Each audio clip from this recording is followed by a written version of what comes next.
My friends, my companions, my fellow travelers across this strange and luminous land, I welcome the chance to speak to you on this, the 24th anniversary of my life's beginning. I do not stand upon a battlefield of smoke and steel, as my predecessors once did, nor do I speak from the palaces of old, nor from the steps of marble institutions that once thought themselves as immortal. I speak instead from a chamber of light and sound, from a broadcast carried across circuits, fibers, and wireless streams. Some may find this diminished. I find it amplified. For the walls and borders divide, this medium unites, drawing us together into a family that transcends geography, into a fellowship that no frontier can bar. On this occasion, my thoughts turn not into my own years, but to yours. For it is not only I who reach 24, it is all of us, the youth of this epoch, who come of age together in the long shadow of the pandemic, in the turbulence of disinformation, in the weariness of economies that creak and stumble, in the collapse of certainties that were once sold to us as eternal. We have inherited a century's worth of doubts, disappointments, and discarded promises, and yet we remain. We are not ruins, we are foundations. Let us speak plainly. Many of the governments of the world have faltered in their duty. They promised liberty, but delivered surveillance. They promised prosperity, but chained generations to debts not of their making. They promised truth, but drowned us in noise. And as they flounder, a temptation grows to withdraw, to despair, to mock every hope as futile. But I tell you, my friends, cynicism is not wisdom. It is merely surrender dressed as cleverness.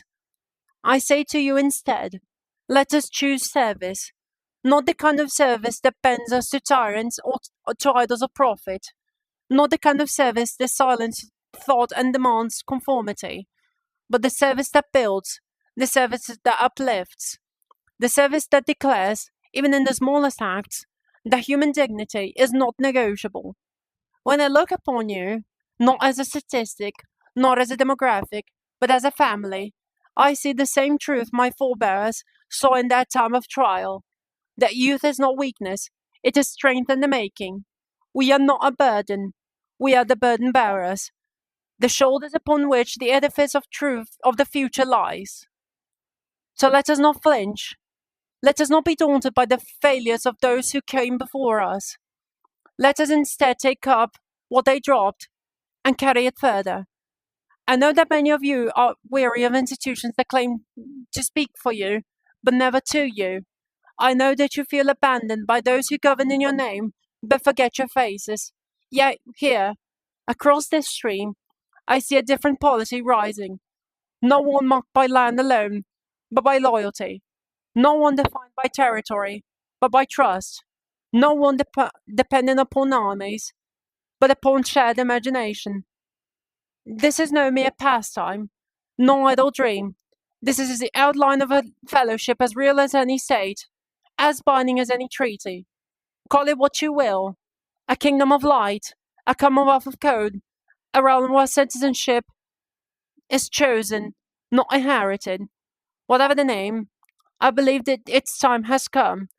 When I was born, the world said it had no room for monarchs, that the era had ended, co-signed to museum halls and ceremonial parades. Yet look around you. The thirst for dignity, for continuity, for symbols larger than ourselves has not ended. It has only sought new forms. And if crowns must rest not upon temples of stone, but upon communities of spirit, then so be it. For the true diadem has never been gold, but service. Therefore, on this day, before you all, I make my vow. I declare that my whole life, whether it be long or short, shall be devoted to your service, to the service of this fellowship we are building together, not merely in words, but in deeds, in the pursuit of knowledge freely shared, in the defense of spaces where speech remains free, in the protection of those who are silenced by censors and forgotten by markets. I shall not always succeed. I am young, I am fallible, I am human, but my failures will be honest, And my victories, if they come, shall belong to all of us. To those who say this is fantasy, I reply, so was every commonwealth before it was born. To those who say it's rebellion, I reply, no, it is reclamation. For what is ours is the right to gather, to imagine, to govern ourselves without fear. And to those who say it cannot last, I reply, so long as one voice remains to bear witness, it cannot die. Tonight, I speak not only for myself, but for my generation. We, who have grown amidst war without peace, technology without ethics, and voices without years, we claim the right to remake this covenant that binds ruler to ruled, leader and led, dreamer and doer. And history looks back, and if history looks back on this day and asks what we did with our youth, let it not be said that we squandered in cynicism.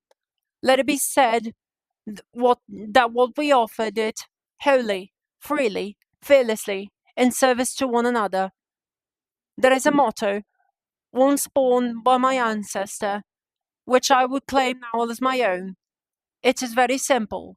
I serve.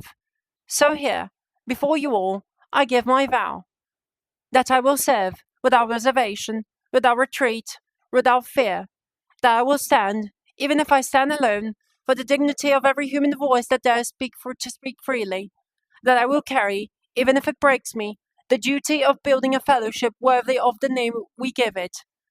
God help me to be faithful to this vow, and may God bless all of you who are willing to share in it.